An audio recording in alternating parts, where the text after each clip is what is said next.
चलिए अब श्योपुर से आपको बड़ी खबर बता दें, जहां दो पक्षों में विवाद हो गया है। वोटिंग के दौरान ये विवाद हुआ और दो पक्षों में जमकर पथराव भी हुए हैं। पुलिस मौके पर पहुंची है। बीरपुर थाना क्षेत्र का मामला बताया जा रहा है। विजयपुर में उपचुनाव के लिए वोटिंग हो रही है और वोटिंग के दौरान दो पक्षों में जमकर विवाद हो गया। तो एक ओर दोनों प्रत्याशियों को नजरबंद कर दिया गया है, दूसरी ओर यहाँ पर आपको बता दें विजयपुर सीट पर दो पक्षों में जमकर विवाद भी हो गया है।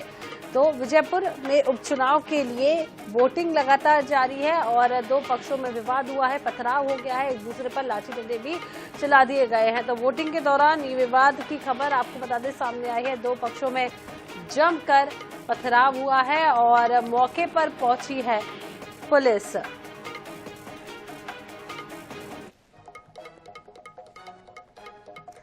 इसी खबर पर ज्यादा जानकारी के लिए हमारे साथ ब्यूरो प्रमुख अनुराग मालवीय जुड़ गए। अनुराग, विजयपुर में वोटिंग सुबह से शुरू हो चुकी है, लेकिन दोनों ही प्रत्याशियों को नजरबंद कर दिया गया है। हालांकि नजरबंद होने के बावजूद भी दोनों ने अपने अपने मत का प्रयोग किया है। इसके अलावा यहाँ पर विवाद की भी स्थिति उत्पन्न हो गई है, दो पक्षों में जमकर विवाद हुआ। क्या कुछ पूरी खबर इस समय विजयपुर से निकलकर सामने आ रही है?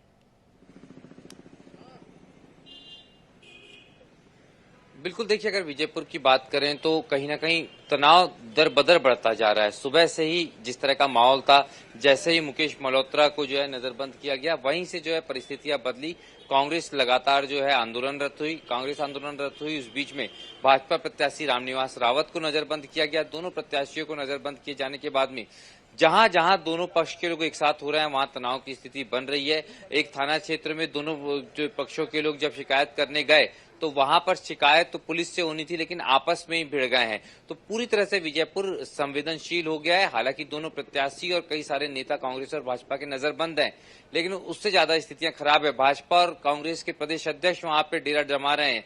तो कहीं ना कहीं परिस्थितियों को संभालने की कोशिश करना चाहिए बड़े नेताओं को, लेकिन जिस तरह से उनके वीडियो, ट्वीट्स या कार्यकर्ताओं की बातचीत आ रही है, वो बता रही है कि इससे माहौल और बिगड़ सकता है और थोड़ी सी ज्यादा तैयारियों की जरूरत यहाँ पर जिला प्रशासन को पड़ने वाली है, चुनाव आयोग को पड़ने वाली है। जी, तो तैयारियों की जरूरत जिला प्रशासन और चुनाव आयोग को पड़ने वाली है। वही यदि अनुराग जी बात कर ले तो हवा का रुख किस ओर दिखाई दे रहा है, क्योंकि सबसे ज्यादा दिलचस्प मुकाबला यदि हम कहें उपचुनाव में देखने को मिल रहा है तो विजयपुर सीट पर ही मिल रहा है, क्योंकि रामनिवास रावत जो लोकसभा से पहले भारतीय जनता पार्टी में शामिल होते हैं। तो वहां हवा का रुख कैसा है, किस ओर हवाएं जा रही है? देखिए यहाँ पर बड़ी स्थितियां बदली हुई हैं और हवा का रुख इससे समझा जा सकता है कि किस तरह का तनाव हो गया है। हालांकि रामनिवास रावत जो हैं वो कई बार चुनाव जीत चुके हैं, वर्तमान में वन मंत्री हैं, लेकिन जब मजबूत व्यक्ति को स्ट्रगल करना पड़ता है तो हवा के रुख को समझा जा सकता है। आदिवासी वोट बैंक जो है उसको लेके ये पूरी की पूरी सियासत हो रही है और उसी आदिवासी वोट बैंक के चलते परिस्थितियां बदली हैं और आदिवासियों पे गोली भी चली है। अगर ये आक्रोश में बदल गया सत्ता पक्ष के खिलाफ तो ये हवा का रुख भी बदल देगा और चुनाव परिणाम चौंकाने वाले हो सकते हैं। पर फिलहाल देखने वाली बात ये होगी कि जो परिस्थितियां उनको दोनों ही दल और जिला प्रशासन तो अब देखना होगा। अनुराग जी नजर बना के रखिएगा, आगे भी आपसे अपडेट लेते रहेंगे। फिलहाल आपका बहुत बहुत शुक्रिया। तो विजयपुर में आपको बता दें दोनों ही प्रत्याशियों को नजरबंद कर दिया है और यहाँ पर तनाव की स्थिति भी उत्पन्न हो गई है। तो चलिए